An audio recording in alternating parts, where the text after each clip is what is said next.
T P Srinivasan Shri T P Srinivasan ഈ പറയുന്ന നമ്മുടെ തിരിച്ചടികൾ സൈനികമായ ഇത്തരം തിരിച്ചടികൾ അതിൻ്റെ തെളിവുകൾ പുറത്തു വരട്ടെ വരാതിരിക്കട്ടെ പക്ഷേ നമുക്ക് പാകിസ്ഥാനുമായുള്ള നയതന്ത്ര സൈനിക അനുഭവങ്ങൾ മുൻനിർത്തി പരിശോധിക്കുമ്പോൾ ഭീകരവാദത്തെ തടയാനുള്ള ഏറ്റവും ഫലപ്രദമായ ഒരു മാർഗമായി ഇപ്പോൾ അത് തോന്നുന്നുണ്ടോ? കാരണം ഇസ്രായേൽ ഫലസ്തീൻ മേഖലയിൽ ചെയ്യുന്നതാണത്. അതായത് അവരുടെ ശത്രു ആരാണോ ആ ശത്രുവിൻ്റെ അതിർത്തിയിൽ കടന്നു നിന്ന് വ്യോമാക്രമണം നടത്തി അവരെ ഇല്ലായ്മ ചെയ്യുക എന്നത്.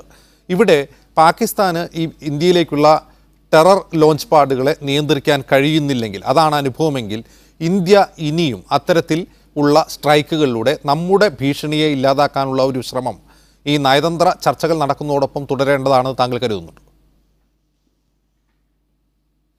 അതെ, വേണം, തീർച്ചയായിട്ടും അത് വേണം. പക്ഷേ ഒരു കാര്യം നമ്മൾ ശ്രദ്ധിക്കാനുള്ളത്, ഈ അവിടെ ഉണ്ടായ ഡാമേജിനെ പറ്റി പല അഭിപ്രായങ്ങളും ലോകത്ത് നിന്ന് നടക്കുന്നുണ്ട്.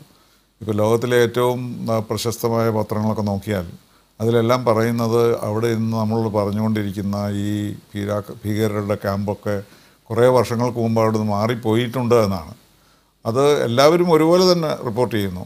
അപ്പോൾ അവിടുന്ന് വില്ലേജസ് പോയി നോക്കുന്നവരും റോയിറ്റേഴ്സും ഒക്കെ അതാണ് പറയുന്നത്. അപ്പോൾ അതുകൊണ്ട് നമുക്ക് തെളിവുകളുണ്ടെങ്കിൽ കാണിക്കേണ്ട അത്യാവശ്യം ഉണ്ടായിരിക്കുന്ന സന്ദർഭമാണിതിപ്പോൾ. നമ്മുടെ ഒരു ക്രെഡിബിലിറ്റി അക്കാര്യത്തിലില്ല.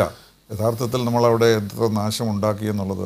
ചിലർ പറഞ്ഞ ഒരു മദ്രസ മാത്രമേ അവിടെ ഉണ്ടായിരുന്നുള്ളൂ, ബാക്കിയെല്ലാം മാറിപ്പോയിട്ട് വർഷങ്ങളായി, നമ്മൾ പഴയ മാപ്പിലാണ് നോക്കിയത് എന്നൊക്കെ പറയുന്നു.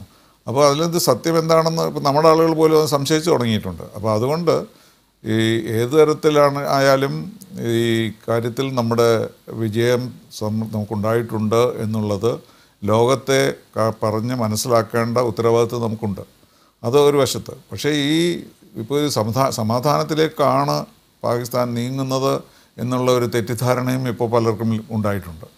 കാരണം ഇത്ര ഒരു പ്രധാനമന്ത്രിയോട് സംസാരിക്കാൻ തയ്യാറായിരുന്നു, സമാധാനം പാലിക്കാനുള്ള ആഗ്രഹമുണ്ട് എന്നൊക്കെ പറയുമ്പോൾ അതിനും ചില ഒരു അനുരണനങ്ങളൊക്കെ ഉണ്ടാകുമല്ലോ. എല്ലാവരും അത് വിശ്വസിക്കാൻ തുടങ്ങും. കുറച്ചൊക്കെ പകുതിയെങ്കിലും വിശ്വസിച്ചെന്ന് വെച്ചോളൂ. അപ്പോൾ അതിലും വളരെയധികം ശ്രമിച്ച് തന്നെ, അതുകൊണ്ടായിരിക്കണം നമ്മുടെ ഗവൺമെൻറ് അങ്ങനെ ഒരു നിലപാടെടുത്തത്. കാരണം ഈ സത്യങ്ങളെല്ലാം പറയാൻ തുടങ്ങിയിരിക്കുന്നതും ഇതൊരു സമാധാന ചർച്ചയിലേക്ക് നീങ്ങുന്നു എന്നുള്ള വിശ്വാസമില്ലാതെ തന്നെ ഇനിയും ഇത് സംഭവിച്ചേക്കാം എന്നുള്ള ഒരു സൂചന നമ്മൾ അവർക്ക് കൊടുക്കുന്നത്. പക്ഷേ മിസ്റ്റർ വിൻസെൻ്റ് പറഞ്ഞ ചർച്ചയുടെ കാര്യത്തിൽ എനിക്ക് വലിയ സംശയമുണ്ട്. ആരോടാണ് നമ്മൾ ചർച്ച ചെയ്യാൻ പോകുന്നത്? എന്തിനാണ് ചർച്ച ചെയ്യുന്നത്? ചർച്ച ചെയ്തിട്ട് എന്താണ് നമുക്ക് നേടാൻ കഴിയുക ഇന്നത്തെ ഈ അവസരത്തിൽ? കാരണം നമുക്കൊന്നും ഓഫർ ചെയ്യാനില്ല കൺസെഷൻ. ഭീകരവാദത്തിനെതിരായിട്ട് നമ്മൾ യുദ്ധം തന്നെ ചെയ്യും.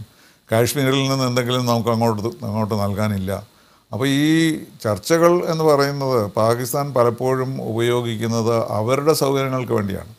പാകിസ്ഥാൻ ഒരു സമാധാനം കാക്ഷിക്കുന്ന രാജ്യമാണെന്ന് കാണിക്കേണ്ടത് ഇമ്രാൻഖാൻ്റെ ആവശ്യമാണ്. അതിനാണ് ഇമ്രാൻഖാനെ അവിടെ വെച്ചിരിക്കുന്നത്. അല്ലെങ്കിൽ സൈന്യം ചെയ്യുമായിരുന്നല്ലോ അതെല്ലാം. അപ്പോൾ അദ്ദേഹത്തിൻ്റെ റോൾ അതാണ്. അപ്പോൾ ആ റോൾ സ്ഥാപിക്കാൻ വേണ്ടിയാണ് അദ്ദേഹം ചർച്ച ചെയ്യാമെന്നും അതുപോലെ പ്രധാനമന്ത്രി അദ്ദേഹത്തോട് സംസാരിക്കാമെന്നും മോദിയോട് സംസാരിക്കാമെന്നും ഒക്കെയുള്ള വാക്കുകൾ അദ്ദേഹത്തിന് അറിയാമായിരിക്കും. തീർച്ചയായും പ്രധാനമന്ത്രി അതിന് വഴങ്ങാൻ സാധ്യതയില്ല എന്ന്. എങ്കിലും അത് പറയുന്നത് ആ ഒരു റോൾ, അദ്ദേഹത്തിൻ്റെ റോൾ ഒരു സിവിലിയൻ ഫേസ് ഈ ആർമിക്ക് കൊടുക്കാനുള്ളതാണ്. അപ്പോൾ അതിൽ നമ്മൾ ഒട്ടും തെറ്റിദ്ധരിക്കാൻ പാടില്ല. നമ്മൾക്കിപ്പോൾ ചർച്ച ചെയ്യാവുന്നത് മിലിറ്ററി ലെവലിൽ അതിനുള്ള സംവിധാനങ്ങളുണ്ടല്ലോ. അത് സംസാരിക്കുക, എസ്കലേറ്റ് ചെയ്യാതിരിക്കാൻ നോക്കുക, നമുക്ക് എത്ര എവിഡൻസ് ഉണ്ടോ അതൊക്കെ കളക്ട് ചെയ്യുക. അങ്ങനെയുള്ള കാര്യങ്ങൾക്ക് വേണ്ടിയുള്ള ചർച്ചകൾ മാത്രമേ ഇപ്പോൾ അംഗീകരിക്കാൻ കഴിയൂ.